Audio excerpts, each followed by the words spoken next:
और फिर मैं उसका एक्सप्लेनेशन लिखूंगा। जैसे चाहे फिशन हो या फ्यूजन हो, दोनों में ही एनर्जी क्या हो रही है? रिलीज।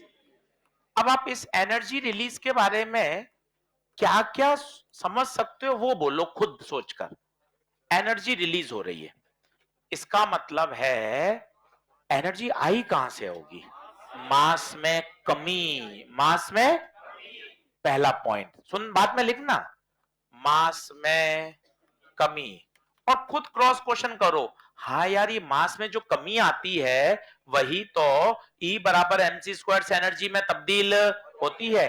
तो मास में कमी आई, तो बता मास किसका ज्यादा? रिएक्टेंट का मास ज्यादा। मुझे 10 पॉइंट नहीं भरने हैं, मुझे तो आप एक एक पॉइंट पे चर्चा करके बता दो, याद हो जाए कि सर अगर एनर्जी रिलीज हो रही है तो एनर्जी आई कहां से होगी? मास में कमी। तो किसका मास ज्यादा? रिएक्टेंट का। अगर एनर्जी रिलीज हो रही है तो रिएक्शन एक्सोथर्मिक है। Reaction exothermic. अब सोचिए, अगर एनर्जी रिलीज हो गई, सिस्टम ने एनर्जी को बाहर फेंक दिया, सिस्टम खुद क्या हो गया? स्टेबल हो गया। इसका मतलब प्रोडक्ट्स आर मोर स्टेबल। फिर सुनिए, अगर प्रोडक्ट स्टेबल है तो बाइंडिंग एनर्जी किसकी ज्यादा? प्रोडक्ट की। ये देखिए उल्टा काम है, मास रिएक्टेंट का ज्यादा है पर बाइंडिंग एनर्जी। आप रटोगे तो परेशान होगे, मैं तो ब्लैंक स्लाइड लेके सोचो ना। एनर्जी रिलीज हो रही है, अगर एनर्जी रिलीज हो रही है इसका मतलब सिस्टम से एनर्जी बाहर निकल गई, सिस्टम खुद स्टेबल हो गया। स्टेबिलिटी का क्राइटेरिया क्या है? उसकी बाइंडिंग एनर्जी ज्यादा होनी। तो देख बाइंडिंग एनर्जी प्रोडक्ट की ज्यादा। ऐसे याद करोगे तो मजा आ जाएगा। अब वो क्यू वैल्यू पूछेगा, सबसे फेमस है क्यू वैल्यू निकालने का तरीका, जो मैंने आपको कल बताया था, binding energy of product minus binding energy of react. सबसे फेमस यही है। अच्छा कभी मास दे रखा हो तो, अगर मास दे रखा है तो पहले मुझे मास डिफेक्ट निकालना पड़ेगा इनटू सी स्क्वायर। ऊपर सी स्क्वायर करेंगे क्या? क्यों नहीं कर रहे? थोड़ा कॉमन सेंस लगा। एनर्जी है, एनर्जी है, एनर्जी है, गणना जरूरत ही नहीं है। ये मास है, मास को सी स्क्वायर से गुणा करते हैं तब क्या बनती है? एनर्जी। थोड़ा सा उसमें कॉमन सेंस का तड़का लगाओ, नहीं तो केवल रट्टेबाजी में दिक्कत हो जाती है। नोट कर लीजिए। अच्छा एक्सो है तो क्यू पॉजिटिव या नेगेटिव? पॉजिटिव। सब पूछा जाता है। स्पॉन्टेनियस या नॉन स्पॉन्टेनियस? स्पॉन्टेनियस। सारी बातें काम की, सब मैं लिखवा चुका हूं, फिर लिखवा रहा हूं कि ये दिमाग में बैठनी चाहिए। पूरे चैप्टर की आत्मा यही है। पूरे चैप्टर में कुल जमा 4 फॉर्मूले भी नहीं है भाई, ये बात समझ। अगर यहां से तूने बढ़िया कॉन्सेप्ट सीख लिया मजा आ जाएगा। कई बच्चों ने एनसीईआरटी पढ़ी, आप देखो एक एक लाइन एनसीईआरटी की क्लियर हुई। पढ़ो 11 12 13, 5 से 6 घंटे इसका टारगेट बना दो, क्या 3 चैप्टर लेकर बैठने हैं मुझे।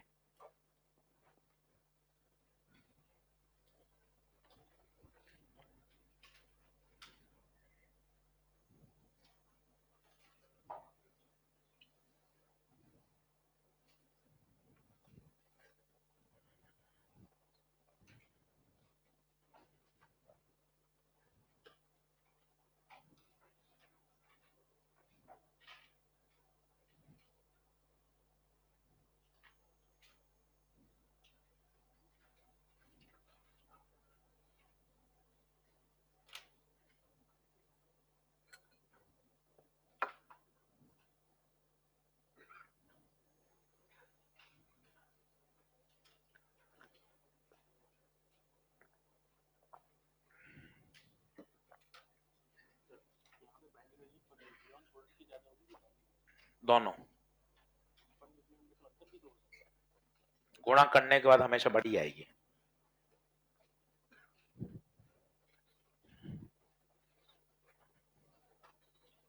क्या आगे बढ़े? ये सारे बिंदु क्लियर होने चाहिए और इसकी हेडिंग का नाम है न्यूक्लियर एनर्जी। कोने में ये भी लिख दो, एनसीईआरटी में इस हेडिंग के अंदर है ये सारा।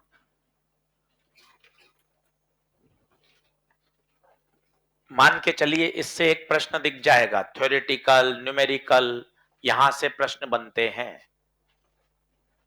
अच्छा, ये फिशन है या फ्यूजन है? दोनों है। अच्छा, फ्यूजन हमारी पृथ्वी पे संभव नहीं है, समझा दिया था, क्योंकि उसके लिए तापमान बहुत ज्यादा चाहिए। याद आ रहा है? बढ़े क्या आगे? वो बल्ब कितने समय जलेगा वो बता दिया था। 1 किलोग्राम यूरेनियम में नंबर ऑफ एटम निकलवा दिए थे। अगर आपने एनसीईआरटी करी हो तो सारे सवाल हैं एनसीईआरटी में, सारे करने आज। 13.1 से लेकर 13.10 सारे बन जाएंगे। चलो अब 5-6 दिखाता हूं आपको, आप लिखना मत, सिर्फ हिंट देखना, घर पे खुद करना, फिर अल्फा बीटा गामा शुरू करूंगा, ताकि कि आपको कॉन्फिडेंस आए कि नहीं सर मुझे किताब बनानी है, सर किताब बनाऊंगा ना सर तभी मजा आएगा। देखें, पेन पेंसिल छोड़ दें, मेरा फोकस है लैंग्वेज का डर। आधी समस्या ये रहती है प्रश्न पढ़कर समझ नहीं आता क्या करना है, इसलिए हम एनसीईआरटी पर फोकस करते हैं। अब देखिए ध्यान से, बोर्ड का सवाल है पर इतनी बार पूछा गया है पेपर में, ऑब्जेक्टिव में। लास्ट लाइन पढ़िए, nuclear density is independent on A, याद है? रेडियस, रेडियस डिपेंड करती है, वॉल्यूम भी डिपेंड करता है, बट डेंसिटी ए की पावर 0। सभी न्यूक्लियाई की डेंसिटी कांस्टेंट। 1 करोड़ बार ये सवाल पूछा गया है, क्लास नोट्स में करा रखा है। कितना मस्त सवाल है, density is independent on A, mass number पे डिपेंड नहीं करती। 13.9 देखिए, हाइट ऑफ पोटेंशियल बैरियर। अब याद आना चाहिए, एक बार रिवीजन करा दो। अच्छा सर, पोटेंशियल बैरियर का मतलब होता है पोटेंशियल एनर्जी के Q1 Q2 बटे आर। पन्ना पलटो, एक सवाल करा रखा होगा, 360 आंसर आया था, देखो आप आराम से देखो, तसल्ली से पूरा लिखा है उसने। 2 ड्यूटेरियम है, दोनों को जस्ट टच किया है, देखो अपने चित्र में भी जस्ट टच है। रेडियस देखो, क्या मैंने 2 फर्मी ली है? क्या 2 फर्मी ली है? उसे बोलते हैं पोटेंशियल बैरियर। अब परीक्षा में भारी भारी शब्द आएंगे, तुम इधर उधर भागोगे, तुम्हें लॉजिक आना चाहिए। पोटेंशियल बैरियर वास्तव में पोटेंशियल एनर्जी ही है जो कोलंबिक रिपल्सिव फोर्स के कारण डेवलप हुई है। याद आया? उत्तर 360 किलो इलेक्ट्रॉन वोल्ट आ रहा था। और देखो, ये बहुत बढ़िया सवाल है, पढ़ो आप, मजा आएगा प्रश्न को।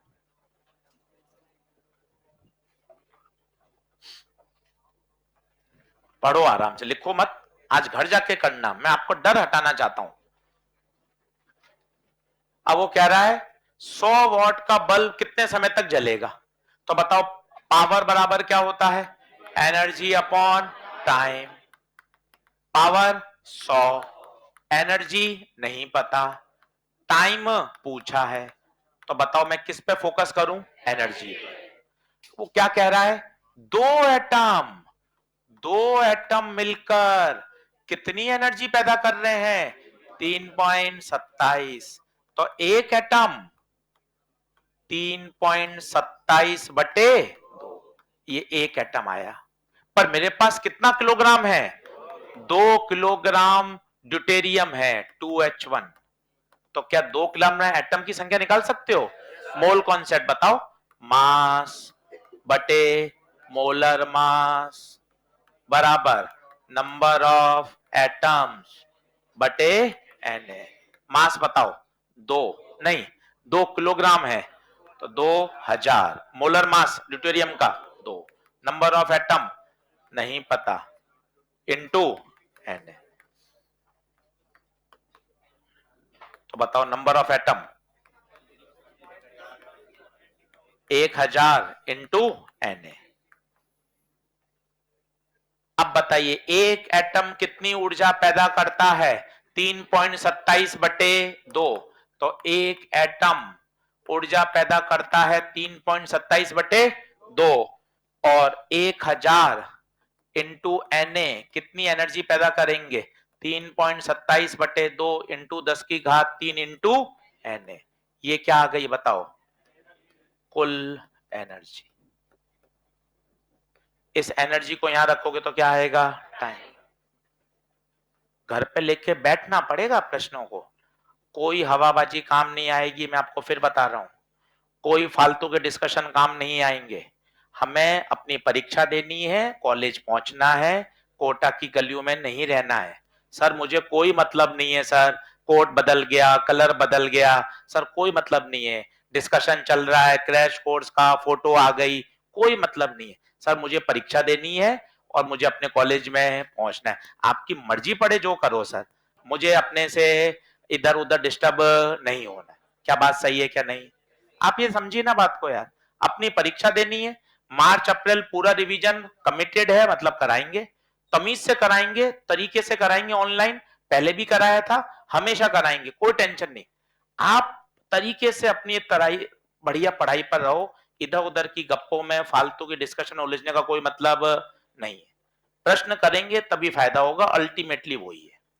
अगला ही है सवाल, पढ़िए याद आ जाएगा, अपन ऐसा सवाल किया था। देखो आप, प्लूटोनियम कितनी ऊर्जा पैदा कर रहा है? 180। अब बताओ, कोई स्टेप बता सकता है? क्या करेंगे बताओ? पहले 1 किलोग्राम में नंबर ऑफ एटम्स निकालेंगे, और नंबर ऑफ एटम्स आ गए तो सवाल सॉल्व हो गया। एक एटम कितनी ऊर्जा? 180। शायद यही डेटा कराया था मैंने, देखो तो 180। आपके बैच में है क्या 180 वाला सवाल? देख लो। अपने तो एक एक सवाल पे टिक लगना चाहिए, मजा वो है, पढ़ाई का आनंद वो है। ये देखिए, ये भी हो गया था क्या 56 Fe 26 वाला? क्या ये अपने आप होगा या हमें एनर्जी देनी पड़ेगी? एनर्जी देनी पड़ेगी। क्या किसी रिएक्शन को देखकर कोई भी बता सकता है क्या एंडो है या एक्सो है? रिएक्शन देखकर कोई नहीं बता सकता। आपको क्या देखना पड़ेगा? मास।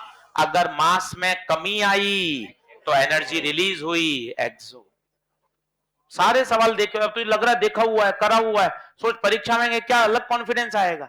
पर 1 घंटा बैठकर एक एक सवाल पहले अपन को कर लेना चाहिए। क्या बात सही है क्या?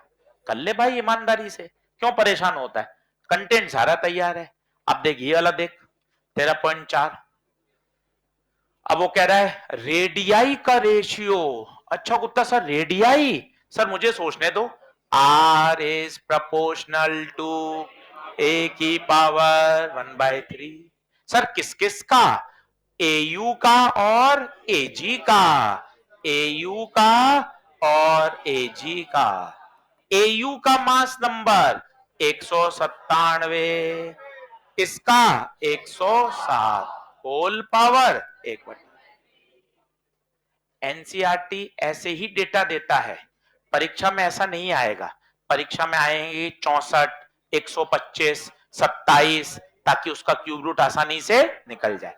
एनसीईआरटी ओरिजिनल डेटा पे काम करता है, औरम का जो है वही लिखेगा, एजी का जो है वही लिखेगा, ये बदलेगा नहीं। परीक्षा में जब सवाल आते हैं तो ऐसा डेटा लिया जाता है जिसका कैलकुलेशन आसानी से हो जाए। पर अपन को सूत्र, कॉन्सेप्ट, लैंग्वेज समझ में आनी चाहिए। ऐसे एक एक सवाल कर, टाइम लगेगा, लेकर बैठना पड़ेगा। सोचते रहोगे तो मजा नहीं आएगा, सोचोगे तो मजा नहीं आएगा। अगला देखिए, पढ़िए। किताब आपने खोली नहीं, आप पता नहीं कहीं उलझे रहते हो। अपने तो ऐसा होता है कि मन करना चाहिए कि सर मुझे तो किताब पढ़नी है।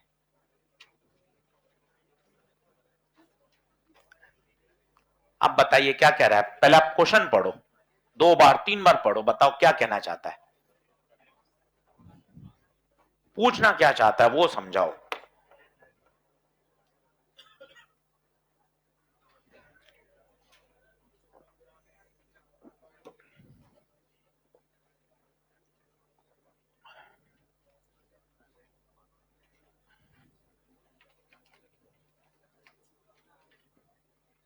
चमकेगा किसी को? क्या पूछ रहा है?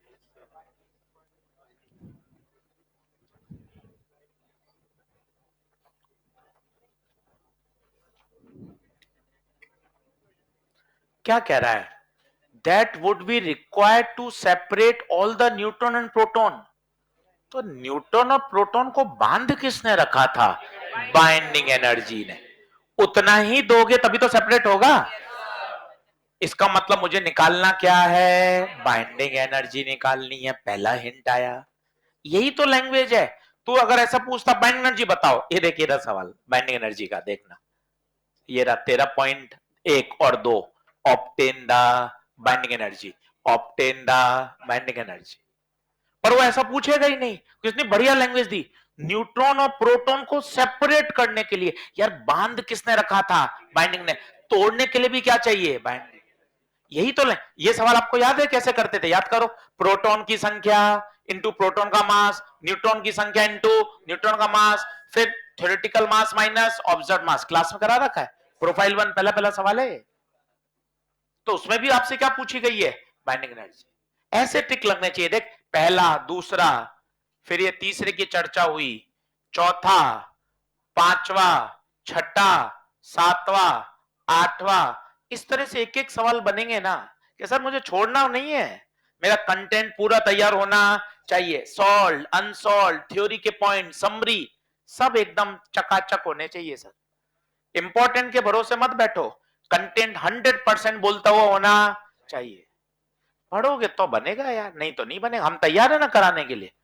पर तू पढ़ के घर से आ तो सही कि सर मैं संडे सैटरडे 2 दिन है, 5 घंटे मॉडर्न पढ़ के आऊंगा लेक्चर 1 से पूरा। Photon theory, photoelectric effect, matter wave, atomic structure, फिर उसके बाद न्यूक्लियर फिजिक्स और एक्सरे, पूरा आप तैयार कर सकते हो। 6 प्रश्न दे रहा है। थोड़ा सा समझिए। आइए पढ़ाई को शुरू करते हैं। लिखिए रेडियो एक्टिविटी। आज लेकर इसको बैठना और पूरा तैयार करना। चैप्टर नंबर 13 कल मुझे चाहिए सारे करे हुए। Radio activity. रेडियो एक्टिविटी होता क्या है? ये खोजने वाले वैज्ञानिक थे बेकरल। सबसे पहले इन्होंने खोजा और एक्सीडेंटली इनको खोजा गया, क्योंकि वास्तव में वो रेडियो एक्टिविटी पे काम नहीं कर रहे थे, वो तो कोई दूसरा एक्सपेरिमेंट कर रहे थे। बीच में उनको पता चला कि यार कुछ ऐसे रेडिएशंस निकल रहे हैं जो उनकी फोटोग्राफिक प्लेट को एक्सपोज कर रहे थे, और उन्होंने क्या नाम दिया भैया? ये एक न्यूक्लियर फिनोमिना है। कैसा फिनोमिना है? न्यूक्लियर फिनोमिना है। कौन करता है? आप करोगे, मैं करूंगा? नहीं। Unstable nuclei. कौन करता है? Unstable nuclei. क्यों करते हैं बताइए? क्यों करते हैं? ताकि स्टेबिलिटी में बदला जा सके। तो वो रेडिएशंस को एमिट करते हैं। Alpha decay, beta decay, gamma decay, ये रेडिएशंस एमिट होते हैं। और जो रेडिएशंस एमिट होते हैं इसे ही कहा जाता है रेडियो एक्टिविटी या रेडियो एक्टिव डिके। यही हम पढ़ेंगे। वैसे तो ये केवल एक पैराग्राफ में ही दे रखा है, पहले तो 3-4 पेज थे इसके पूरे। अपन पूरा डिटेल में पढ़ रहे हैं क्योंकि इस पर प्रश्न 2024 में भी आया हुआ है और लगातार पूछा जाता है।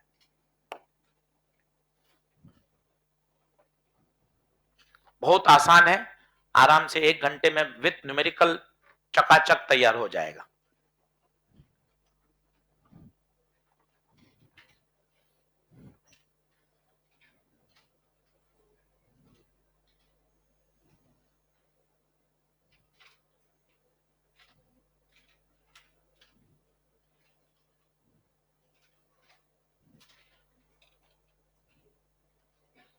शुरू करें फिर। सबसे पहले लिखिए, बराबर आइए जल्दी से। अब एक एक्सरे टॉपिक बचा है।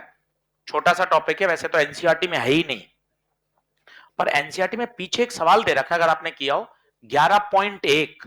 अपन ने 11वें चैप्टर का 11.2 से करे थे।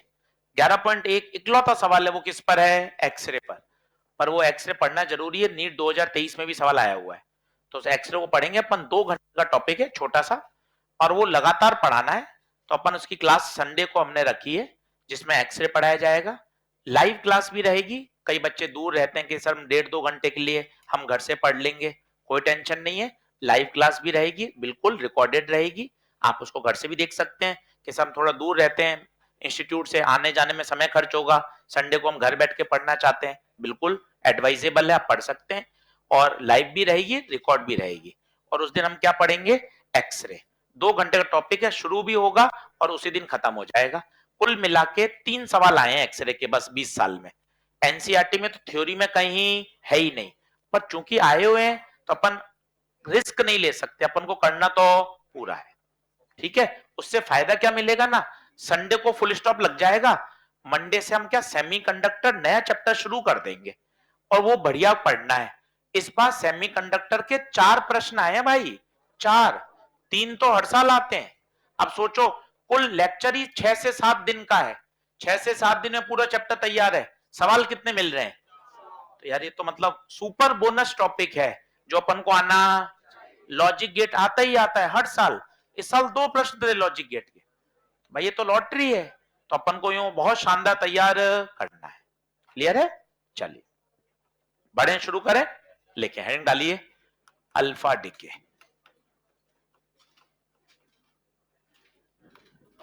लिखें अल्फा डीके। अब होता क्या अल्फा डीके में? सबसे पहले तो एक वास्तविक रिएक्शन लिखता हूं। 238 uranium 92, 234 uranium plus 4He2 plus energy release.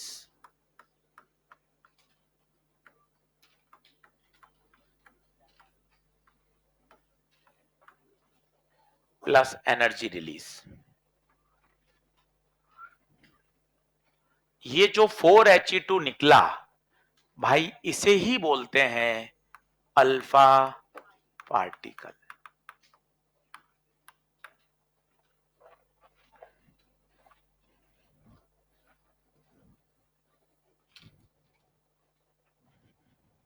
अब पहला इंपैक्ट खुद देखो, बहुत एकदम मन से पढ़ना, रिलैक्स होकर। पहला इंपैक्ट, जब जब अल्फा डिके होता है तो ऊपर वाले में 4 की कमी आती है, नीचे 2 की कमी होती है।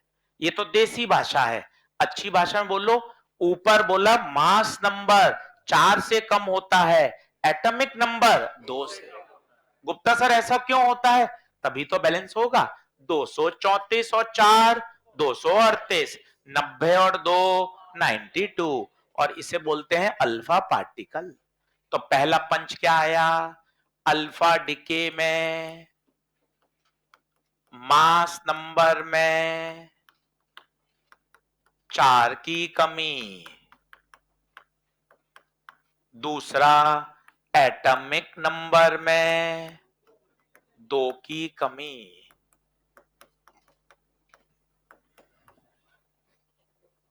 मास नंबर में 4 की कमी, एटॉमिक नंबर में 2 की कमी।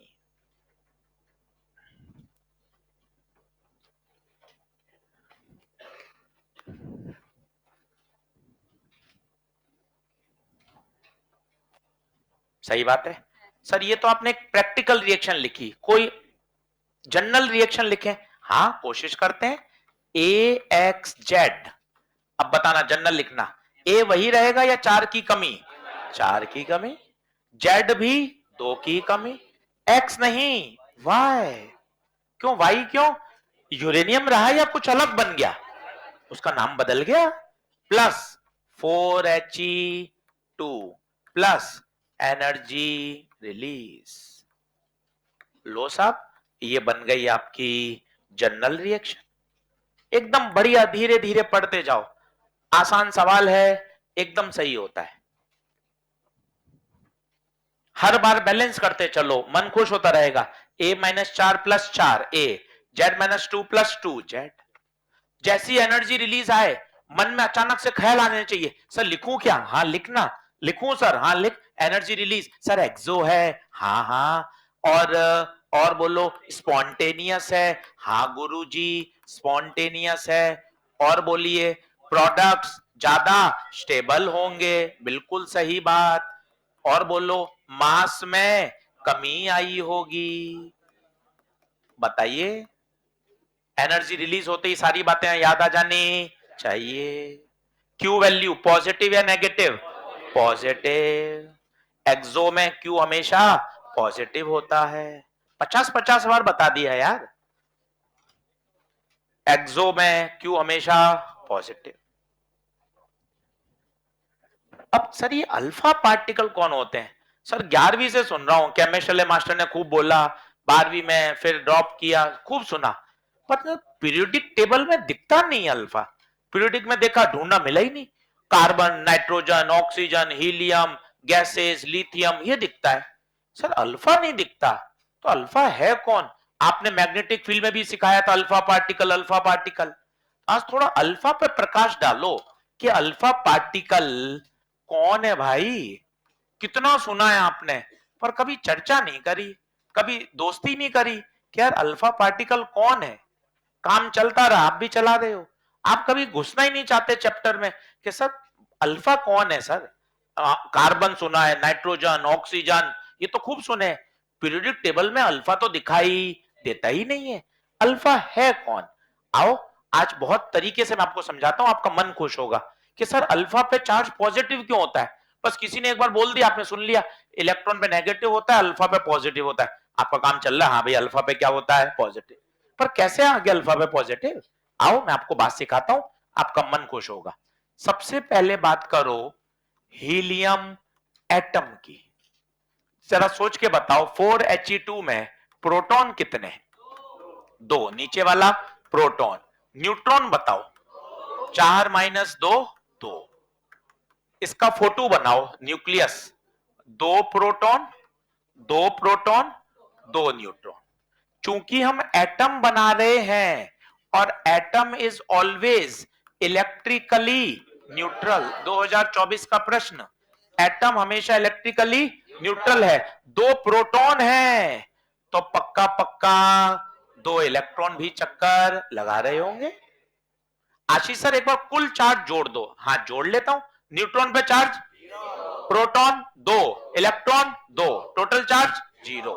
Helium is electrically neutral, electrically neutral, बिल्कुल ओके। अब ये फोटो है हीलियम एटम की। अब मैंने क्या किया भाई, इसको डबली आयनाइज किया। गुप्ता सर ये क्या है डबली आयनाइज? आयनाइज का मतलब होता है इलेक्ट्रॉन को खींचना। कितनी बार खींचा? डबली आयनाइज, 2 इलेक्ट्रॉन खींच दिए। बता अब बचा कौन? केवल 2 प्रोटॉन, और ये तो बचे ही नहीं।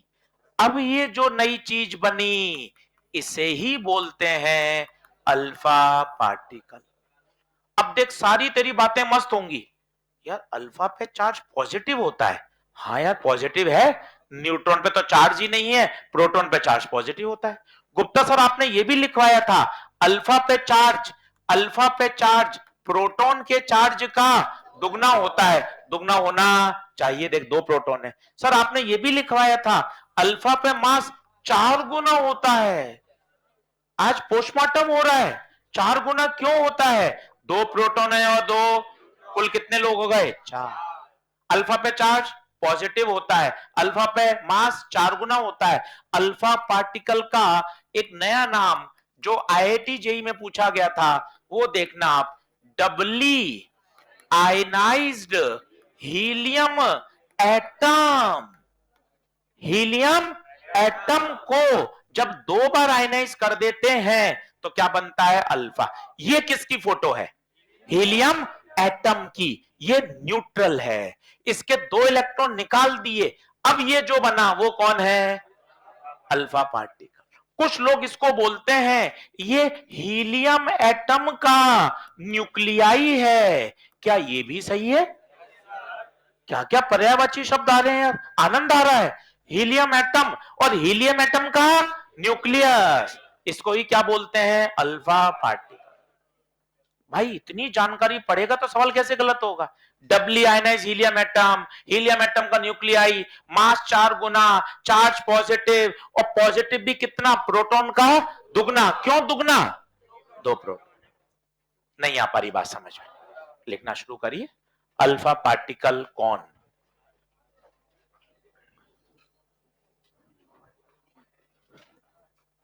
नोट कर लीजिए।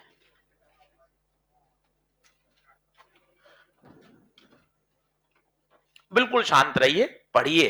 कोई बातचीत में कोई मतलब नहीं है, इन अंतहीन है बातचीतें। पढ़ाई करके बढ़िया काम हो जाएगा। 80-85 दिन में कॉन्फिडेंट रहोगे, टिके रहोगे, काम बढ़िया हो जाएगा।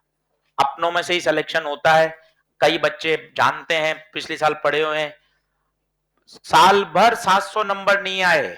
660 670 बच्चे क्या है, परीक्षा में 700 नंबर लेकर आए। एक नहीं, 3-3 4-4 बच्चे अपने बीच में बैठे रहे। कहीं इसमें से 2 बच्चे एसआरजी में भी नहीं थे। ऐसा कुछ भी नहीं है। 630 640 आते रहे, 550 आते रहे, 705 700। सब जानते हैं, प्रो 1 के बच्चे हैं, उससे पहले कौन करके बच्चे, तो सब अपने बीच में से सिलेक्शन है। सब कुछ वही चीजें हैं। आप उसका नेगेटिव पहलू देखते रहोगे, परेशान होते रहोगे। पॉजिटिव देखोगे, नहीं सर सीखना है, 80-85 दिन दम लगा के काम बढ़िया हो जाएगा। उलझे रहोगे, चल तू बता मैं बताऊं, आपसी गप्पे हैं, फिर उसका कोई मतलब ही नहीं है। कोटा से निकलना है सर, मुझे कोई मतलब नहीं है, बस बात ये इतना बोलना यार। फालतू नारेबाजी में इधर उधर की, सर मैं सर यूं, सर मैं आपके साथ हूं सर। अरे मेरे साथ रह के क्या करेगा यार, है? तो अपना काम कर भाई, अपनी परीक्षा पढ़। सर मुझे सर दूर रखो सर, मैं तो अपना सर काम हो जाए, मेरी परीक्षा हो जाए, मैं फ्री, मुझे दिमाग डिस्टर्ब। सही बात है कि नहीं? आप भी कहीं ना कहीं मन में यही जानते हो और यही सच है। सर मुझे इन उलझनों में कोई मतलब, पढ़ना भी नहीं है भाई। बोलो आगे बढ़े क्या?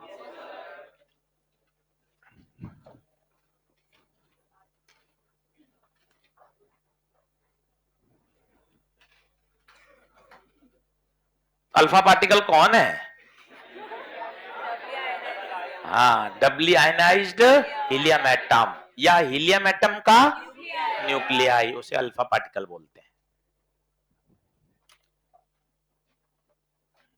क्या आगे बढ़े? अरे बोलो।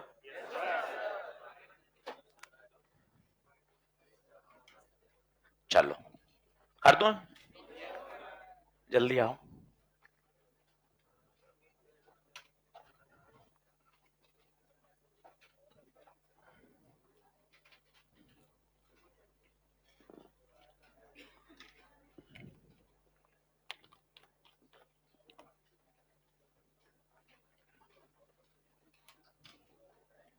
चल, अब थोड़ी मैकेनिक्स इसमें डाल रहा हूं, ठीक है?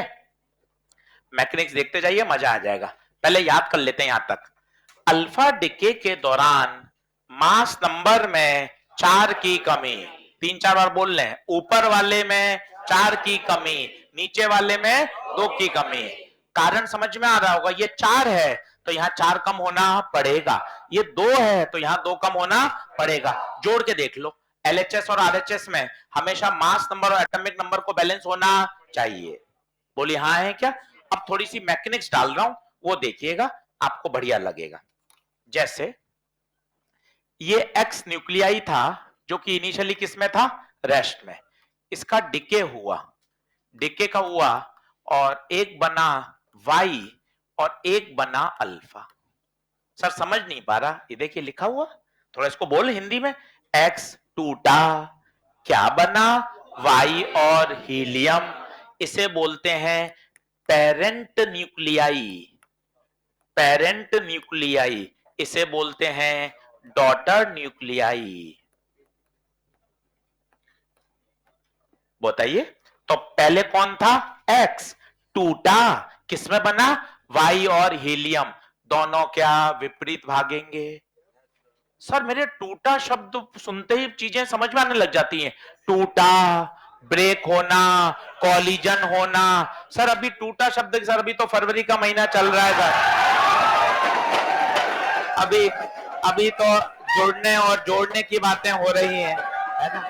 पर पर पर साथ में ध्यान रखिएगा, कुंभ भी चल रहा है ना। इसलिए इसलिए तो ध्यान रहिएगा, है ना। तो जब भी कॉलिजन होता है, एक्सप्लोजन होता है, गन बुलेट सिस्टम होता है और आदमी का ट्रॉली से कूदना होता है, इन सभी में क्या लगाना चाहिए? Conservation of momentum. बोलो हाँ है क्या? तो माना इसका मोमेंटम है P1 और इसका मोमेंटम है P2। अच्छा, विपरीत दिशा में क्यों जा रहे हैं? विपरीत दिशा में जाना ही पड़ेगा, अगर दो टुकड़े होंगे तभी तो मोमेंटम क्या रहेगा? कंजर्व। आ जाओ जल्दी से बताना, मजा आएगा। इनिशियल मोमेंटम बराबर फाइनल मोमेंटम। बोर्ड पे देख लो, बोर्ड पे देख लो रे। इनिशियल मोमेंटम कितना? 0। अरे इनिशियल रेस्ट में है। फाइनल में कितने टुकड़े? 2, P1 और P2। देख -P2 क्यों लिखा? विपरीत दिशा में जा रहा है।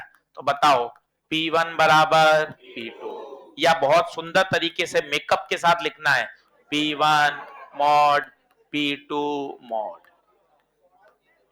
ये देखिए, हाँ।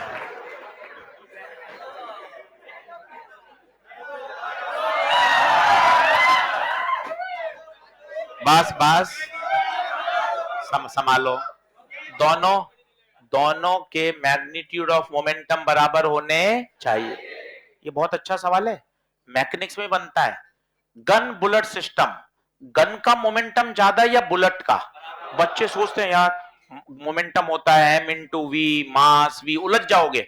गन का मास ज्यादा है तो गन की वेलोसिटी कम है। सबसे बढ़िया, मोमेंटम दोनों का सेम है।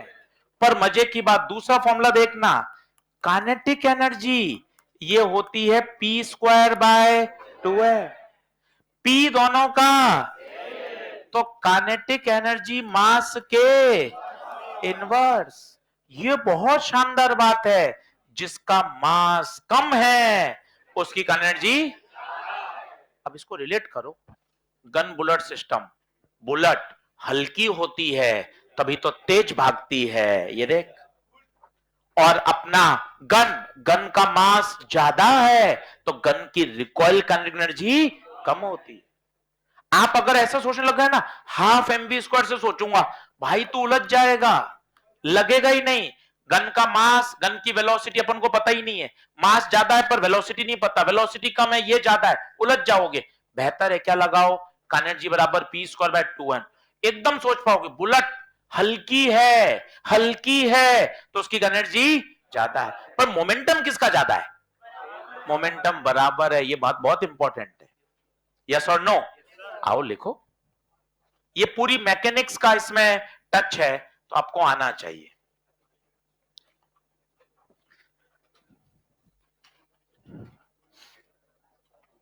और बताइए, जल्दी से आइए।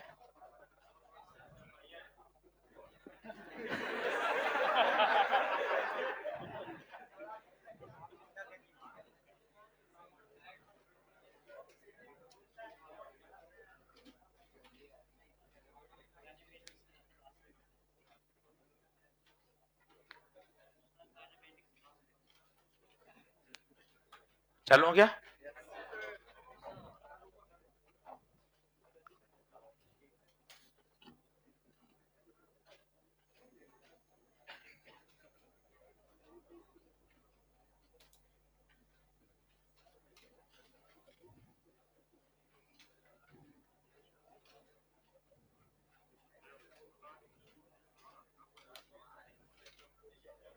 ले चल, बात बंद कर, बात बंद कर।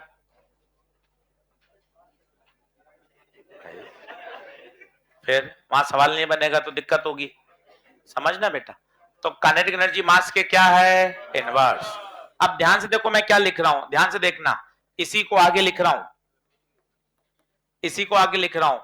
काइनेटिक एनर्जी ऑफ वाई बटा kinetic energy of alpha.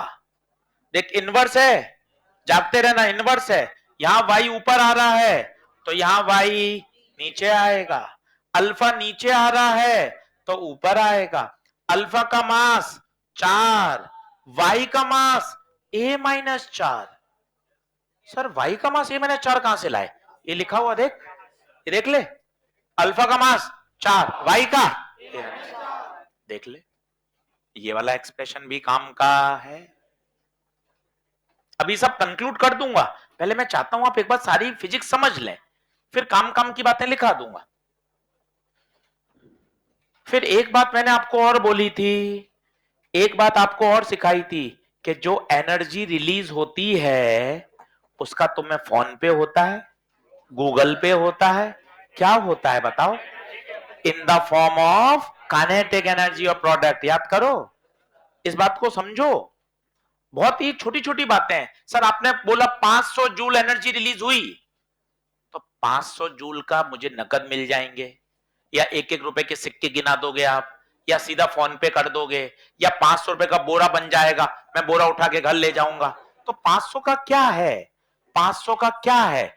500 energy release हो रही है in the form of energy. मतलब जो वाई और हीलियम बनेंगे वो रुके हुए होंगे या चलते हुए बनेंगे?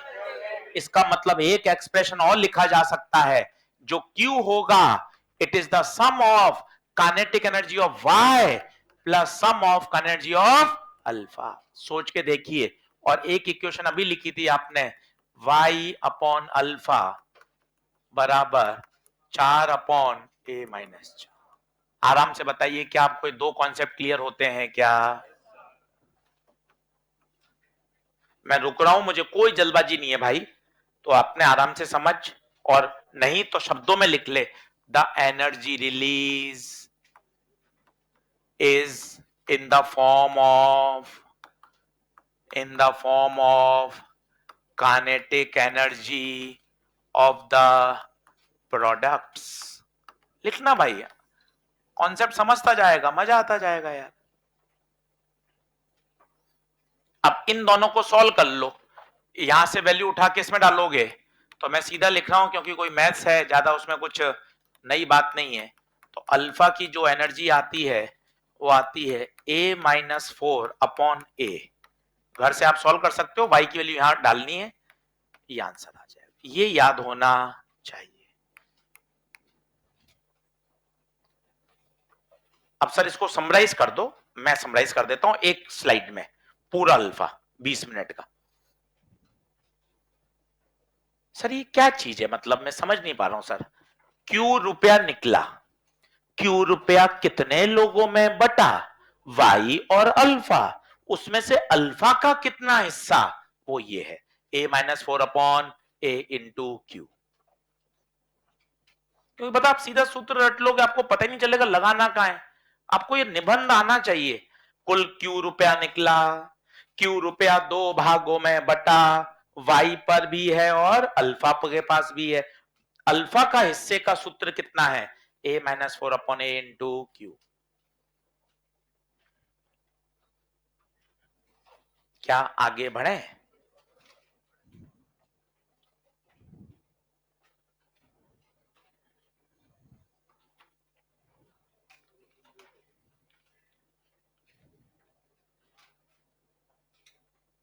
अब सर एक बार इसको शॉर्ट कर दो, बढ़िया, बिल्कुल। अब मैं इसको शानदार कन्वर्ट कर देता हूं कि सर मुझे परीक्षा में कितना याद हो। एनसीईआरटी में तो अल्फा पे एक लाइन दे रखी है, अपन ने 20 मिनट पढ़ लिया। अब एक बार याद करो, और मैं चाहता हूं यही सबको याद हो। पहला, अल्फा डिके में ऊपर कितने की कमी? 4, नीचे 2 की। तो रिएक्शन खुद लिखने की कोशिश कर, AXZ, ऊपर 4 की कमी, नीचे 2 की कमी, plus 4He2 plus Q value. पता क्या ये बात याद होती है? दूसरा, ये जो Q वैल्यू होगी वो किस किस के पास होगी? किस किस के पास? Y के पास और अल्फा के पास। और बता, इसमें से अल्फा के पास कितना रुपया होगा? A-4/A into Q। और बता फॉर्मूला, मोमेंटम किसका ज्यादा होगा, Y का या अल्फा का? दोनों बराबर होंगे। कितनी सारी बातें मजेदार याद होती जा रही है, कंक्लूड होता जा रहा है।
बोलो।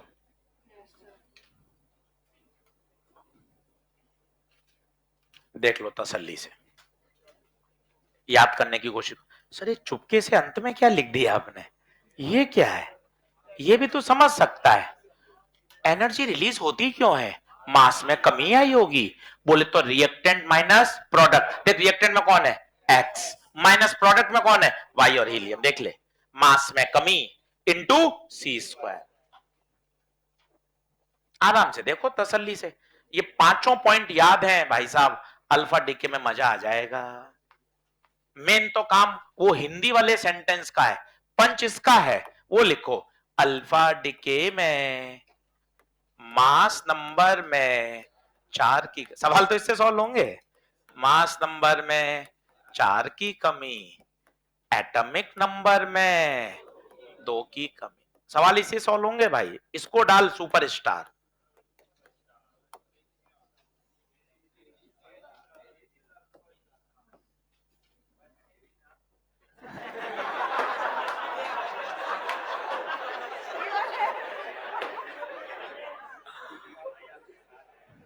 तो मेरे मजे ले लो पूरे, एक दिन में आ जाऊंगा, 5-6 घंटे पढ़ाऊंगा नहीं, यहाँ बीच में बैठ जाऊंगा, जो तुम्हें बोलना है तुम मुझे पूरा सुना देना आराम से। चलो मैं केवल एक बात जानता हूं, जब जब मास में कमी आएगी, जब जब मास में कमी आएगी और वो किस में बदलेगी एनर्जी में, आइंस्टीन मुस्कुरा रहे हैं, mass is another form of, जब जब मास कम होगा एनर्जी में प्रकट होगा। बोलो यस और नो, अल्फा डिके की क्या क्लियरिटी आ गई। चल भाई अब आजा बीटा डिके,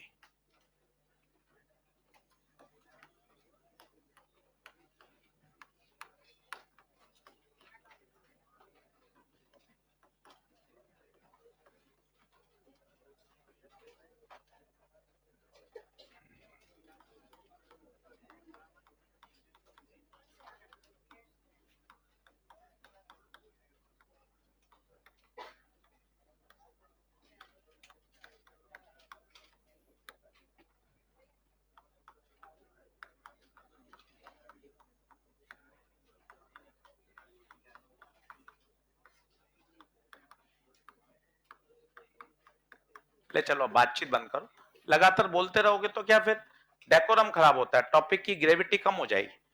पढ़ाई पे बने रहो, 2 मिनट मजाक हो गई वापिस पढ़ाई पर, लगातार बोलते रहोगे तो क्या फिर टॉपिक कम समझ में आता है। 2 मिनट बातचीत कर ली, मजाक हो गया, वापिस पढ़ाई पर आओ, नहीं तो टॉपिक फिर गड़बड़ होगा। बीटा डिके दो तरह का होता है, बीटा माइनस और बीटा प्लस। कभी वो बीटा माइनस नहीं बोले तो कभी वो ई माइनस लिख देता है,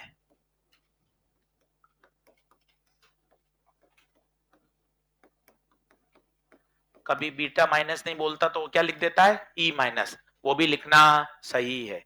कभी बीटा प्लस नहीं बोलता तो कभी वो ई प्लस लिख देता है, वो भी लिखना सही है। सर होता क्या है ये अभी सीखते हैं, आधा घंटे यही पढ़ेंगे। और केवल बीटा दे रखा हो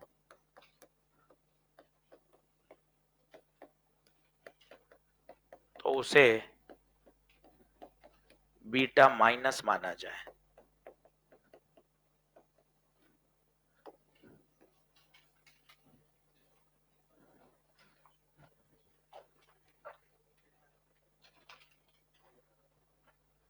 सर आपने गलती कर दी और हमने भी सर वो लिख लिया आप पे विश्वास करके, वो आपने गलत लिख दिया sir, emission of electron from nucleus. Sir आप बीमार हो क्या सर, सर न्यूक्लियस में इलेक्ट्रॉन कहां होता है सर, नशा कर क्या है सर, सर न्यूक्लियस में तो प्रोटॉन और न्यूट्रॉन होता है, क्या कर रहे हो आप जाते जाते, emission of, emission of, emission of electron from, यही पंच है भाई, यही काम की बात है, 3 बार पूछा गया है ये। अब इसी पर 20 मिनट खर्च करेंगे कि जब न्यूक्लियस के अंदर इलेक्ट्रॉन होता ही नहीं है, तो फिर इलेक्ट्रॉन का एमिशन कहां से होगा? इसी तरह यहां भी, क्योंकि न्यूक्लियस के अंदर तो दो ही लोग होते हैं, प्रोटॉन और, तो फिर ये नए नए शब्द कहां से आ रहे हैं? इलेक्ट्रॉन का एमिशन, पॉजिट्रॉन का एमिशन। अब इसी पर 20 मिनट अच्छे से करेंगे चर्चा, आप ये सब बात समझ जाएंगे। पर एक बार आपको पता होना चाहिए बीटा डीके कितने तरह का होता है? दो तरह का, बीटा माइनस और बीटा प्लस। कुछ भी नहीं दे रखा हो, केवल बीटा लिखेगा तो उसे बीटा माइनस माना जाए। कभी कभार वो बीटा माइनस नहीं लिखता, ई माइनस लिख देता है, तो उसे बीटा माइनस माना जाए। बीटा प्लस को क्या लिख देता है? E plus. पहले तो इतनी बातें आपको पता होनी चाहिए। अब एक एक को अपन पोस्टमार्टम के लिए तैयार करते हैं। पहला लिखिए, हेडिंग डालिए, बीटा माइनस डिके।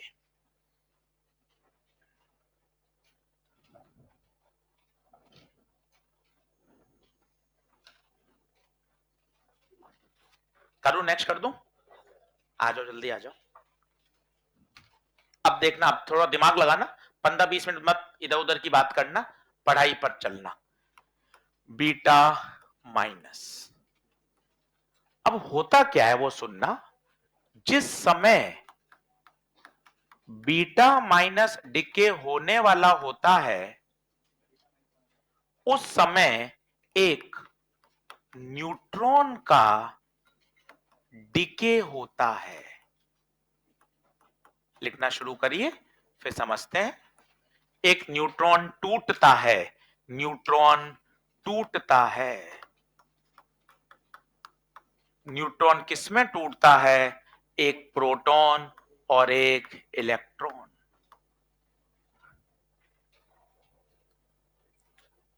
अच्छा, पहली बात तो बताइए, ये सब क्यों हो रहा है? अल्टीमेट बताइए। To gain stability. एकदम बेसिक से शुरू करिए कि सर ये नाटकबाजी क्यों हो रही है? To gain stability. दूसरी बात, सर ये अपने आप होती है, हमें करवानी पड़ती है? अपने आप होती है, प्रकृति में लगातार चल रही है, ताकि वो अपनी स्टेबिलिटी को बढ़ा सके। ये स्पॉन्टेनियस है, इसको आपको एनर्जी देने की आवश्यकता नहीं है। इतनी बातें सुनते हैं ना, तब क्लियरिटी आती है। अब देखो, ये न्यूट्रॉन टूटा, सब ये क्या हुआ? न्यूट्रॉन टूटा, देखना आपको मजा आएगा रिएक्शन लिखने में। बोर्ड पे देखना भाइयों, कितने न्यूट्रॉन है? 5। प्रोटॉन 5। जेड बताओ, जेड, जेड होता है प्रोटॉन की संख्या 5। ए क्या होता है? ए प्रोटॉन प्लस न्यूट्रॉन 10। ये था पहले। अब जिस समय बीटा माइनस हो रहा है, उस समय एक न्यूट्रॉन टूट रहा है, इस न्यूट्रॉन को तोड़ दिया। ठीक है साहब, नया चित्र बना रहा हूं, ये देखना नया चित्र। Proton 1 2 3 4 5, neutron 1 2 3 4। ये वाला न्यूट्रॉन टूटा, किसमें बना? Proton plus electron. ये देख, नया प्रोटॉन बना दिया, और जो इलेक्ट्रॉन बना वो न्यूक्लियस से बाहर निकाल दिया। तो पहली बात तो मेरी वो सही हो गई, इलेक्ट्रॉन का एमिशन फ्रॉम न्यूक्लियस। नई बात है आज के लिए, इलेक्ट्रॉन होता नहीं है, बिल्कुल नहीं होता, पर उस समय इलेक्ट्रॉन बनता है और वही बाहर निकलता है। फिर मन में प्रश्न है, सर जब ये इलेक्ट्रॉन ही है तो इसका नाम बीटा क्यों बोल रहे हैं? इसके पीछे भी जवाब सुनिए। इलेक्ट्रॉन पहले से बोला जा चुका था, जो ऑर्बिट में क्या करते हैं? चक्कर लगाते हैं, उनको इलेक्ट्रॉन बोल चुके थे। तो इसका नाम एक नया दिया, क्योंकि ऑर्बिट में चक्कर लगाने वाला, इसकी सारी प्रॉपर्टी वही है, मास भी वही है, चार्ज भी वही है, दिखता भी वही है, सब कुछ वही है, बट ये ऑर्बिट इलेक्ट्रॉन नहीं है, इसलिए इसको क्या बोल दिया? Beta minus. मजे की बात देखना, वो मस्त होगा। ए गिनो तो, ए 1 2 3 4 5 6 7 8 9 10। अरे भाई, ए तो बदला ही, बीटा डिके के दौरान कभी ए बदलता? क्यों नहीं बदलता बताइए? संख्या टोटल तो वही रही। क्या प्रोटॉन बढ़ गए क्या? हाँ, पहले प्रोटॉन थे 5, अब प्रोटॉन हो गए 6। अब इस उदाहरण से क्या फायदा हुआ? अब देखना, जो मैं रिएक्शन लिखूंगा ना, तो चेहरे पे स्माइल आ जाएगी। देखना, ए Y Z plus 1 0 E minus 1 plus energy. ध्यान से देख, क्या मैंने ए बदला? वहां देख ले, ए वही रहा। जेड देख, जेड प्लस वन। क्यों? क्योंकि प्रोटॉन एक से बढ़ गया। सर ये कौन है गुप्ता सर? यही तो है इलेक्ट्रॉन, जो कि वहां से एमिट हो गया। और ये एक नया पार्टिकल है, इसे बोलते हैं एंटी न्यूट्रिनो। सर ये कौन है, इस पर थोड़ा प्रकाश डालिए, वो भी सुनिए, इंटरेस्टिंग है। जब इसकी खोज नहीं हुई थी तो रिएक्शन का linear momentum, angular momentum conserve नहीं हो रहा था। वो मैकेनिक्स के दो बड़े प्रिंसिपल का वायलेशन हो रहा था। पॉली वैज्ञानिक हुए, उन्होंने कहा भाई इस समय एक एक पार्टिकल और एमिट होगा जिसके पास एनर्जी भी है, मोमेंटम भी है और स्पिन भी है। और जब इसकी खोज कर ली गई तब पता चला अब दोनों तरफ मोमेंटम भी कंजर्व हो रहा है और दोनों तरफ एंगुलर मोमेंटम भी कंजर्व हो रहा है। इसे क्या बोला गया? Anti neutrino. सर थोड़ा एंटी न्यूट्रिनो पे प्रकाश डाल दोगे क्या? हाँ, थोड़ी दोस्ती करवा दो सर इससे। आओ कर लेते हैं। एंटी न्यूट्रिनो कौन है? पहला, इसका रेस्ट मास 0, इस पे चार्ज भी 0। अरे सर तो फिर फोटोन जैसी खुशबू आ रही है। हाँ, फोटोन का भी रेस्ट मास 0, चार्ज 0, एनर्जी होती है, मोमेंटम होता है, स्पिन होती है, परंतु इसका वेरी वीक इंटरेक्शन होता है विथ मैटर। सर मैटर क्या होता है? मैटर का मतलब क्या होता है? अरे आप, मैं, लैपटॉप, बोर्ड, पेन, पेंसिल, जूते, टेबल, ये सब कौन है? मैटर। इसका एंटी न्यूट्रिनो का मैटर के साथ इंटरेक्शन बहुत वीक है, पता ही नहीं चलता, इसलिए इसको आइडेंटिफाई करना बड़ा मुश्किल था। पॉली ने तो सिर्फ बोला था मेरा ऐसा मानना है, पॉली हाइपोथेसिस। बाद में 1956 के आसपास प्रैक्टिकल करके इसको खोजा गया कि हाँ वास्तव में एक पार्टिकल एमिट और होता होगा। अब उसके बाद conservation of momentum, conservation of angular momentum, सारे प्रिंसिपल बिल्कुल सही फिट हो गए। उसे क्या कहा गया? Anti neutrino. पहले आप लिखना करिए, फिर मैं सब समझाता हूं। ये वाला सब उड़ा भी देंगे तो कोई दिक्कत नहीं है। लिखना है क्या? लिख लो, लिख लो, लिख लो, लिख लो, कोई टेंशन नहीं। यहीं से बेसिक बात समझ में आती है कि ए वही रहा परंतु जेड बढ़ गया। और ये बात अब सच सही है क्या? Emission of electron from nucleus. इसको सही बोलोगे गलत बोलोगे? क्यों? फिर इलेक्ट्रॉन तो होता ही नहीं है। इलेक्ट्रॉन उस समय बनता है और वही वहीं से निकल जाता है।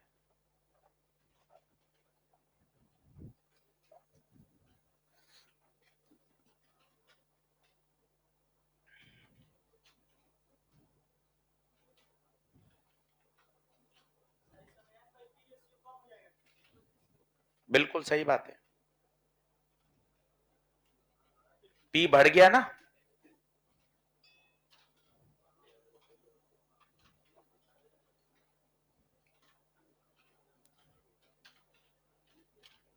शुरू करूं?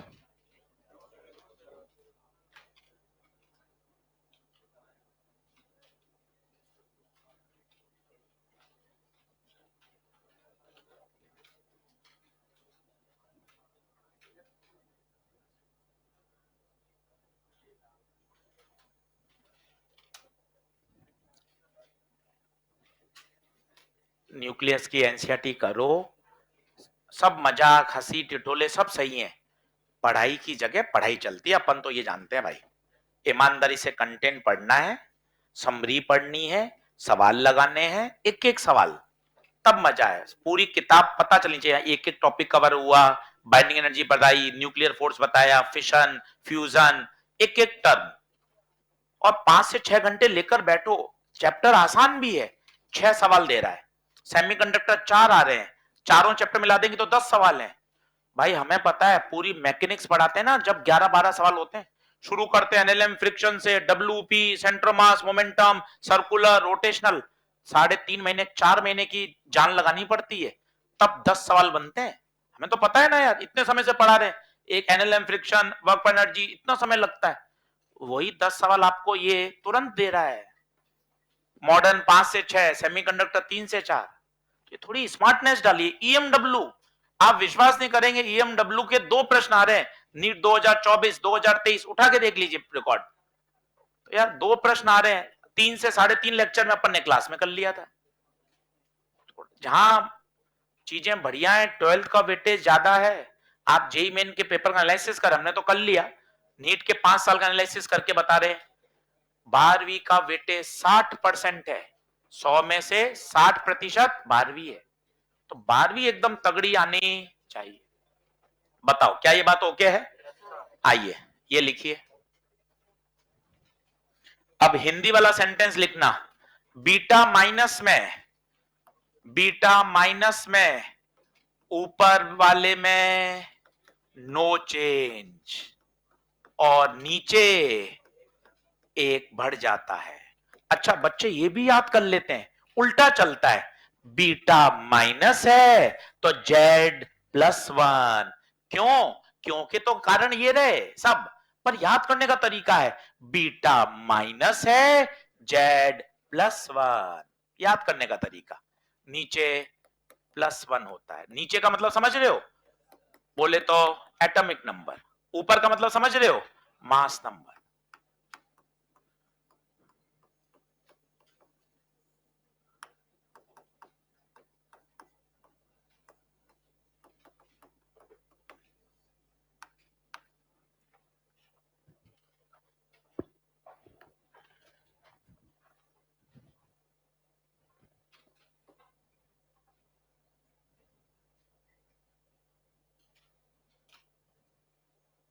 संडे सुबह क्लास रखेंगे, एक्सरे लाइव क्लास जाएगी, रिकॉर्डेड भी रहेगी। सिर्फ इसलिए कह रहा हूं कि अगर आपको लगता है कि सर मैं 2 घंटे के लिए बहुत दूर से आ रहा हूं, टॉपिक भी बहुत ज्यादा इंपॉर्टेंट नहीं है, बिल्कुल आपकी बात सही है, पर कोई रिस्क लेने की हम स्थिति में नहीं है भाई। पूरा पढ़ना जरूरी होता है। आप रिकॉर्डेड भी देख सकते हैं, पर ऑफलाइन है तो पूरा भी पढ़ना है, दोनों है। जो आपको सही लगे आप कर लीजिए, पर एक्सरे अपनी कॉपी में आना चाहिए। थ्योरी में पूरी किताब में नहीं है, 11, 12, 13 में सिर्फ एक प्रश्न है एक्सरे का।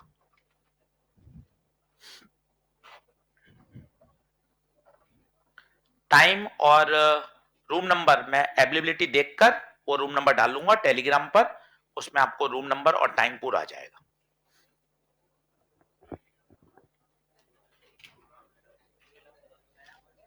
नहीं नया बना दिया उसमें, अभी आ जाएगा, लिंक आ जाएगा आपके पास। चले आगे बढ़े, जल्दी आओ। अब लिखो beta plus DK.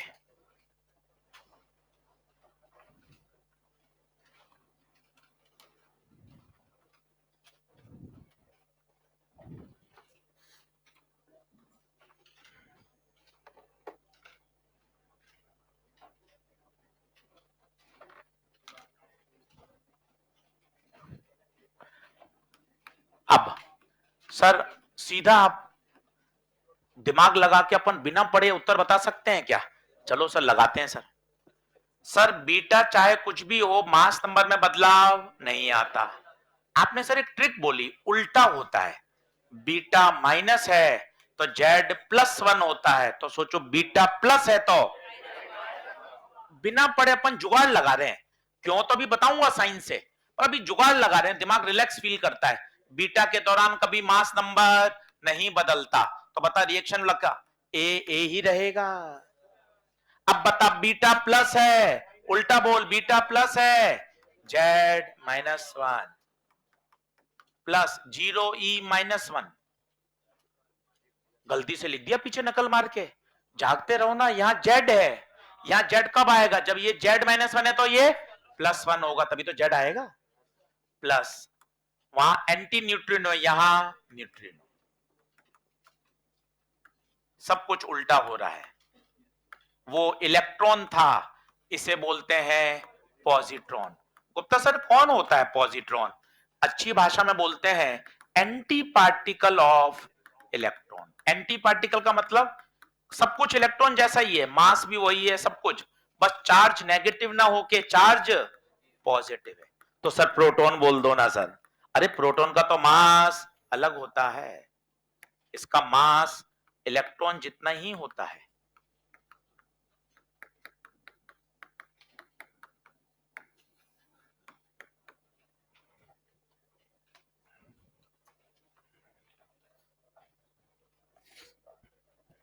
Plus energy.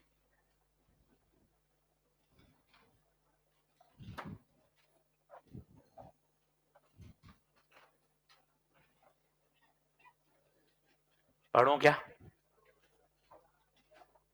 अब सर कारण बताओ सर, ये कैसे हुआ? जेड आपने तो याद तो करा दिया, कारण सीखते हैं पहले तो। लिख ले आराम से, 2 मिनट में समझाता हूं।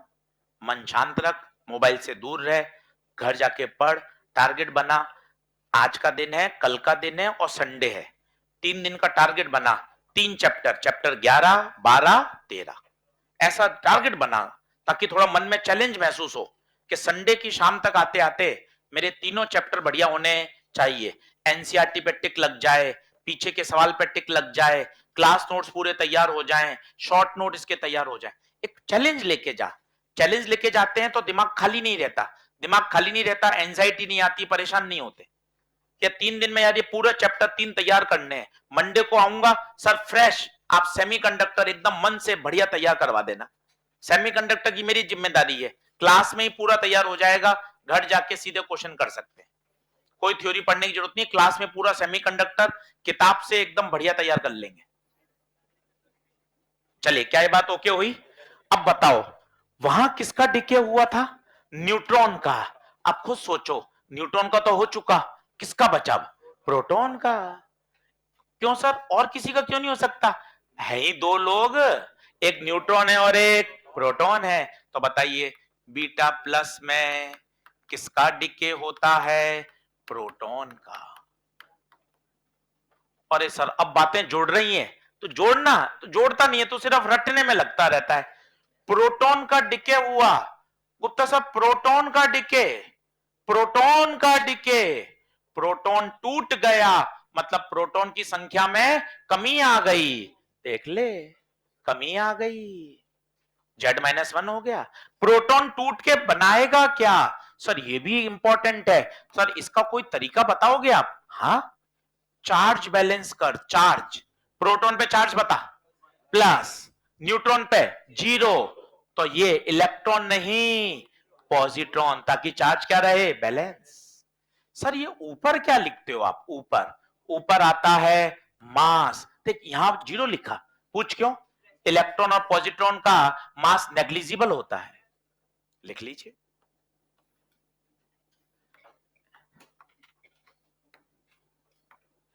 समझिए आराम से, इसलिए रफ कॉपी पे लिखकर समझकर याद करते हैं, क्योंकि ट्रिक्स बहुत हैं। आपके दिमाग में क्या बैठता है वो आपको आइडेंटिफाई करना है। एक तरीका याद हो गया, बीटा प्लस है तो Z-1 होता है। फिर दूसरा तरीका याद हुआ, Z-1 हुआ मतलब प्रोटॉन में कमी आई, मतलब डिके किसका हुआ? प्रोटॉन का। तो जैसे चाहे वैसे याद कर सकता है, चार्ज बैलेंस कर सकता है, कॉन्सेप्ट समझ सकता है, रिएक्शन समझ सकता है, आना चाहिए।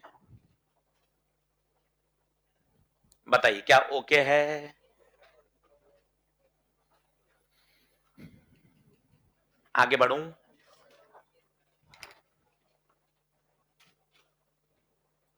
लास्ट लिखिए, गामा डिके।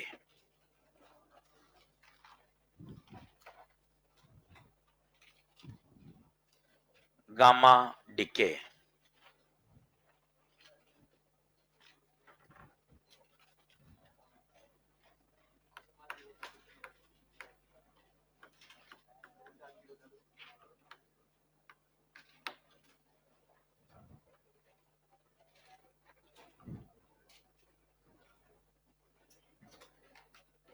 बोले, सबसे आसान है गामा डिके, चेहरे पर आपकी खुशी देगा। ना मास नंबर बदलता है, ना एटॉमिक नंबर बदलता है, कुछ भी नहीं बदलता। होता क्या, लिखो, during gamma decay, during gamma decay neither mass number changes, neither mass number changes nor atomic number changes. तो सर फिर होगा क्या? पहले तो रिएक्शन लिख देते हैं, रिएक्शन लिख ले, AXZ AXZ। सर ये कैसे संभव है? कुछ भी नहीं हुआ तो फिर एनर्जी कहां से आ गई? ना मास बदला, ना एटॉमिक नंबर बदला, ना एक्स बदला, तो हुआ क्या? अब कहानी सुन, मजा आएगा। जब अल्फा या बीटा होता है तो एनर्जी रिलीज होती है। ये एनर्जी किसके पास है? वाई के पास है, पॉजिट्रॉन के पास है। इस एनर्जी को पाकर वाई अपनी एक्साइटेड स्टेट में चला जाता है, और जब वो एक्साइटेड स्टेट से एक्साइटेड स्टेट से जब ग्राउंड स्टेट में जंप करता है, तो बताइए एनर्जी क्या होती है? Release in the form of electromagnetic radiation, जिसे बोलते हैं गामा डीके। ना तो मास बदला, ना एटॉमिक बदला, केवल एनर्जी लेवल जंप किया ऊपर से नीचे। अगला वाक्य आपको और समझ में आएगा, वो सुनिए। गामा डीके कभी स्टार्टिंग में नहीं होता। क्यों? पहले अल्फा और बीटा होना जरूरी है। सोचो क्यों? अल्फा बीटा होगा, एनर्जी रिलीज होगी, वो एनर्जी पाकर न्यूक्लियस अपनी एक्साइटेड स्टेट में जाएगा, और जब वो एक्साइट से ग्राउंड में जंप करेगा तो फिर गामा रेडिएशंस को बाहर फेंकेगा। तो कभी भी गामा डीके स्टार्टिंग में नहीं हो सकता, वो हमेशा अल्फा या बीटा होने के बाद होगा। एक बार और सुनिएगा, अल्फा बीटा पहले होगा, उससे एनर्जी रिलीज होगी, वो एनर्जी पाकर न्यूक्लियस अपनी एक्साइटेड स्टेट में जाएगा, और जब वो एक्साइटेड से वापस ग्राउंड में आएगा तो गामा रेडिएशंस को एमिट करेगा। तो ना तो मास नंबर बदला, ना एटॉमिक नंबर बदला। हाँ, कई किताब वाले यहां स्टार लगा देते हैं। स्टार का मतलब ये न्यूक्लियस अभी अपनी कौन सी स्टेट में है? एक्साइटेड स्टेट में है, एक्साइटेड स्टेट में है, और ये अब न्यूक्लियस कहां आ चुका है? ग्राउंड स्टेट में। और जब एक्साइट से ग्राउंड में जंप करेगा तो एनर्जी को क्या करेगा? रिलीज। तो गामा डीके तो बल्ले बल्ले है, ना तो मास नंबर बदला, ना एटॉमिक नंबर बदला।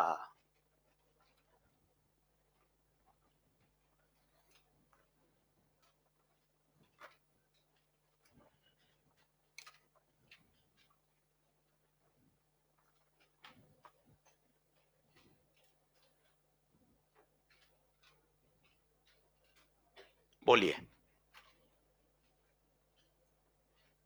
अब क्या करें? सर एक स्लाइड पे अल्फा बीटा गामा तीनों करा दो, पूरी मेहनत आप कर दो, मेरा घर का काम मत रखा करो। घर पे सर मैं बहुत उलझा रहता हूँ, मुझे पंचायती भी तो करनी है। आज का क्या नया अपडेट है?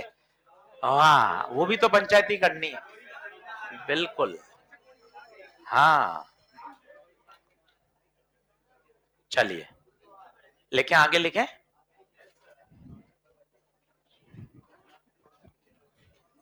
आ जाओ। अब भाइयों देखना, एक स्लाइड में पूरा लिख के बता रहा हूं, अच्छे से देखना। मोबाइल बंटी छोड़, मोबाइल से उठना पड़ेगा।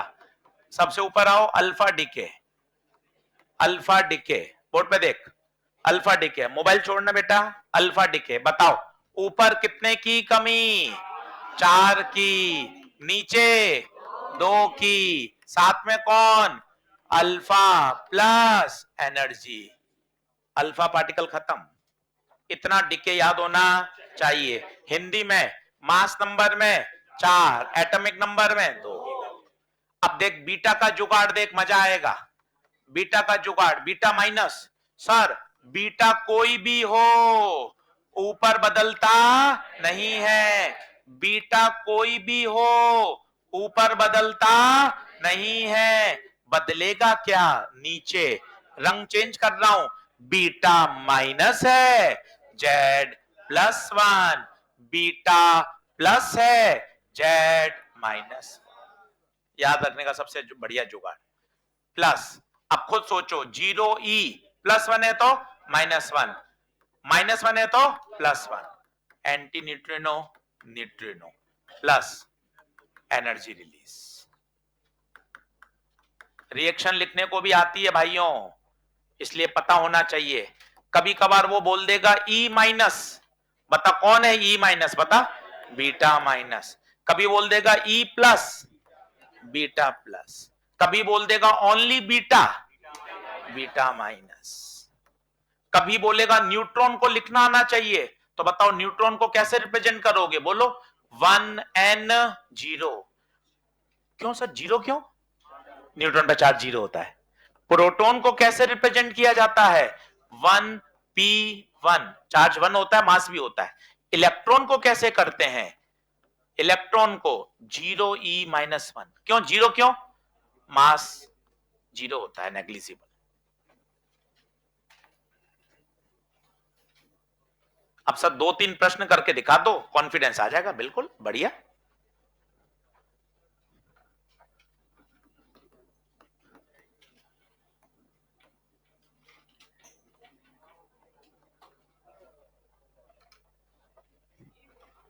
सर गामा डिके में आपने कुछ नहीं लिखा, ये सिर्फ स्माइली क्यों बनाई?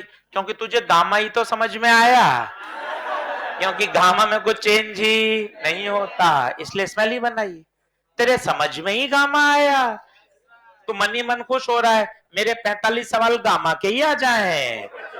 ना तो मास नंबर बदलेगा, ना एटॉमिक नंबर बदलेगा, केवल न्यूक्लियस अपनी एक्साइटेड स्टेट से ग्राउंड स्टेट में आ जाता है।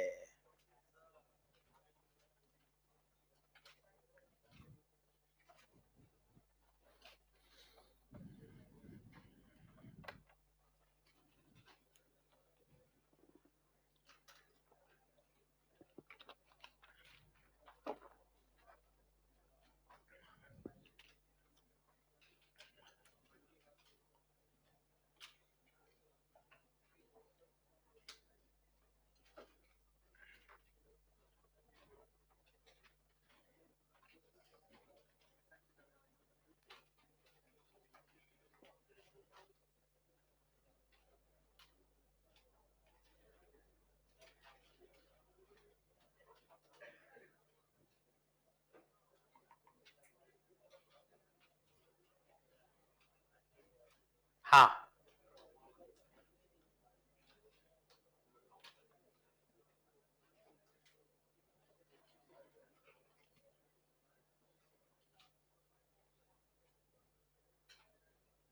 बढ़ू।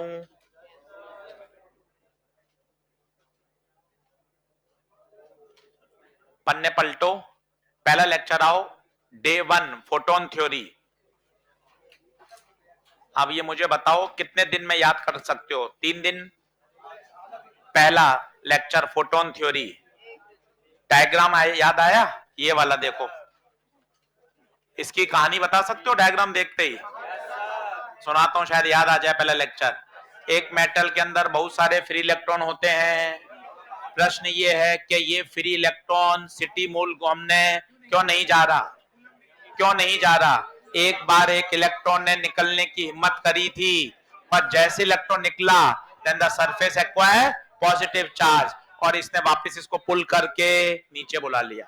इसलिए है वो फ्री इलेक्ट्रॉन, पर वो अपनी मर्जी से मेटल को छोड़कर बाहर नहीं जा सकता। We have to supply energy. The energy required by an electron to eject from the metallic surface is called work function. Energy देने के 3 तरीके थे, देखो। पहला थर्मियोनिक एमिशन, दूसरा फील्ड एमिशन, तीसरा photo electric emission. Thermionic emission में heat देते हैं, सुटेबल हीट करते हैं। फील्ड एमिशन में स्ट्रॉन्ग फील्ड लगाते हैं, और फोटो इलेक्ट्रिक में लाइट को गिराते हैं। चैप्टर कौन सा वाला है अपना? लाइट को गिराने वाला। याद आया भाई? अब तुझे ये पूरा पहले लेक्चर से अल्फा बीटा गामा तक 3 दिन में इसको तोड़। एक दिन में मत कर, एक दिन में तो घसड़ पसड़ हो जाएगी। 3 दिन में तोड़, पर ऐसा सोच के यार ये मुझे सब आना चाहिए। यहां से 6 सवाल मिलेंगे ये, और ये मॉडर्न के एनसीईआरटी में कितने चैप्टर हैं? 3, 11, 12, 13। बोल बात सही है क्या? चलो अब 2-3 प्रश्न करके देखो। ना ना सर तो है ही नहीं, सर तो है ही नहीं। लिखो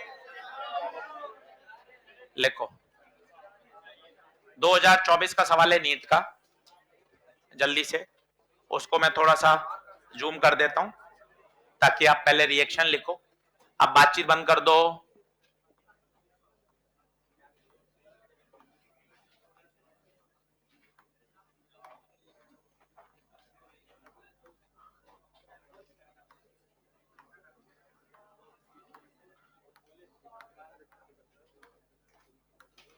पहले रिएक्शन लिख लो फिर वापस जूम आउट कर दूंगा।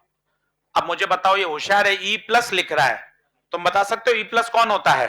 Beta plus.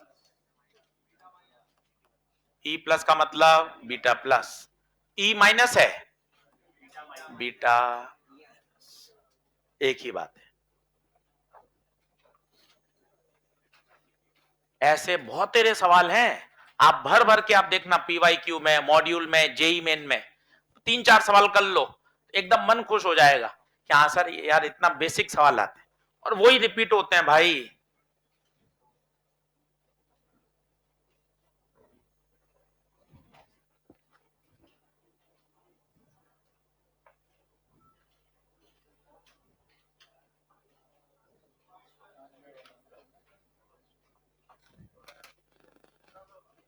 कर दूं, छोटा कर दूं?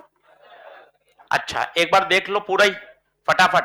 अल्फा 4 की कमी, बोनस प्रश्न है ये, रोटेशनल मोशन का सवाल करने में सोचना पड़ेगा, इसमें नहीं सोचना। ऊपर 4 की कमी, नीचे 2 की कमी। बीटा में ऊपर वाला नहीं बदलता, बीटा प्लस है, उल्टा एक कम। बीटा में ऊपर वाला नहीं बदलता, बीटा माइनस है, उल्टा एक बढ़ाओ। बीटा में ऊपर वाला नहीं बदलता, बीटा माइनस है, एक बढ़ाओ। आंसर 286 और 81। 2024 का प्रश्न है, 30 सेकंड में बिंदा सॉल्व होता है और इसलिए बढ़िया एकदम शानदार आना चाहिए। Alpha beta gamma.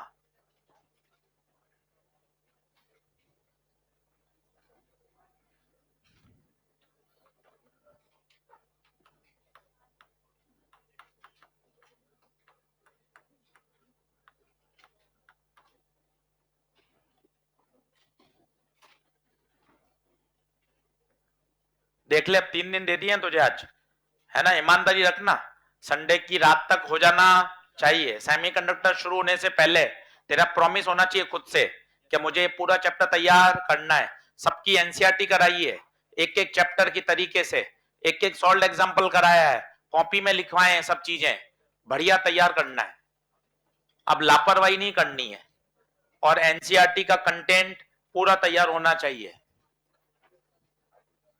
अब ये नया सवाल है, इसने ऊपर के गायब कर दिए, कौन निकलेगा? कौन निकलेगा? लिख लो लिख लो लिख लो।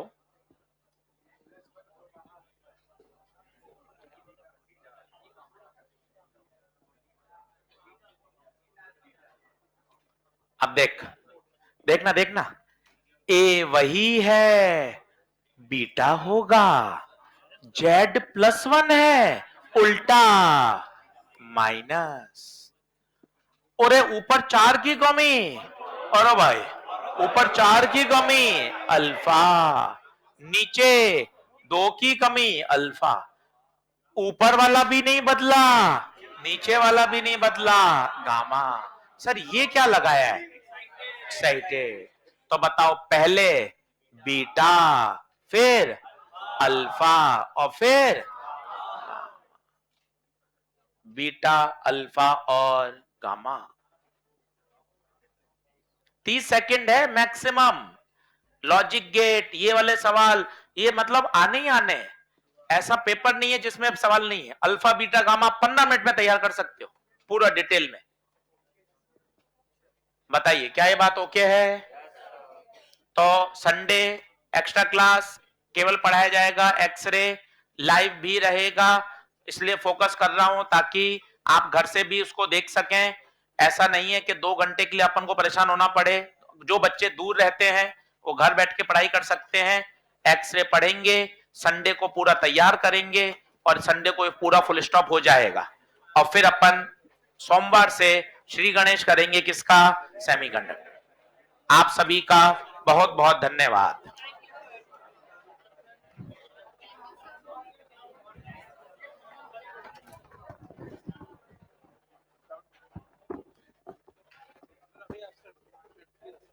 मैं 5 मिनट फ्री नहीं हूँ, विदाउट पूछने